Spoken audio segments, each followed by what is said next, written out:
Here we go. And so is our fall weather. Well, we're ready for the temps. Yeah, you know, a couple weeks ago we had highs in the 70s. We're going to be even cooler. The air is going to get even drier in here, so it'll be cold enough.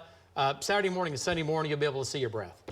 Wow, that's going to be nice. Yeah, I'm lighting a fire this weekend. Morning coffee. What's that going to be? I'm going to burn something down this weekend.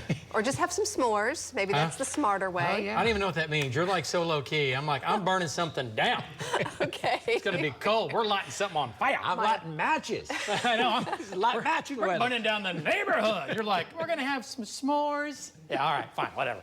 All right, yeah, we're talking about fall weather coming, cool weather coming, and oh boy, it's going to get good. All right, up top, here we go. Rain and storms developing in New Mexico into our panhandle. That's the sign of the jet stream coming out of the southwest, riding up and over this area tomorrow. Take this, just bring it a little further east, about 3 counties.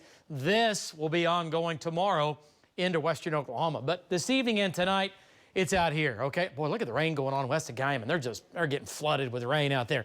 86 degrees in Oklahoma City, a south wind at 10. Pay attention to that number, 55-degree dew point. That'll be into the 60s as we get into tomorrow and Wednesday as the higher moisture moves in from the Gulf of Mexico through Texas. And that'll be fuel for bigger and more storms across Oklahoma. We're in the mid to upper 80s, some low 90s across the south. You know what? Daylight hours are only so long now, and they're getting shorter each and every day. So we tapped 88 degrees about an hour ago for about half an hour, and then we're already dropping off because the nights are longer and sun is setting earlier.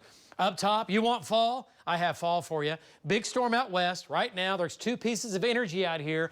The main piece lifts to our north tomorrow night, but that still will give us the dry line across the west. This will come out on your Wednesday into Wednesday night and Thursday morning, combined with the cold front. So the dry line first, cold front second, and 2 waves of precipitation, or actually almost 3.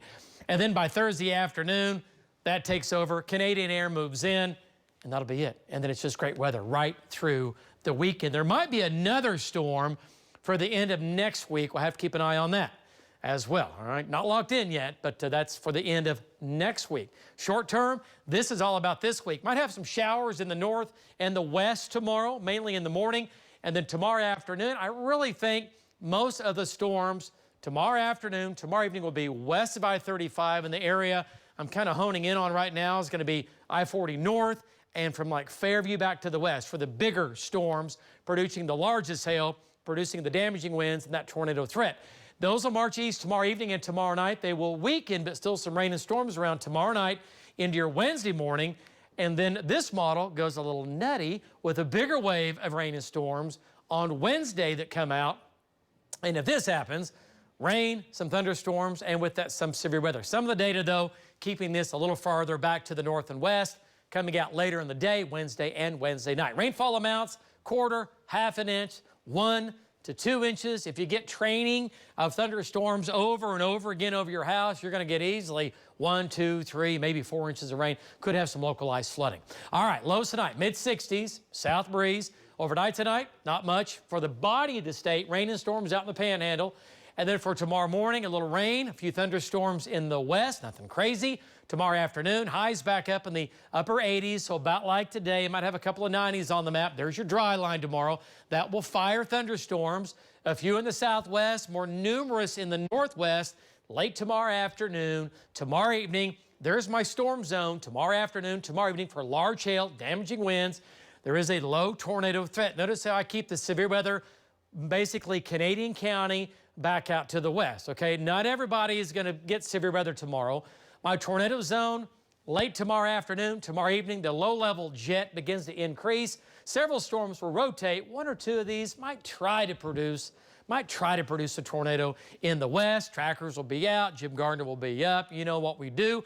Tomorrow afternoon, tomorrow evening, biggest hail in the west, some golf balls, maybe some tennis balls thrown in. We'll track that.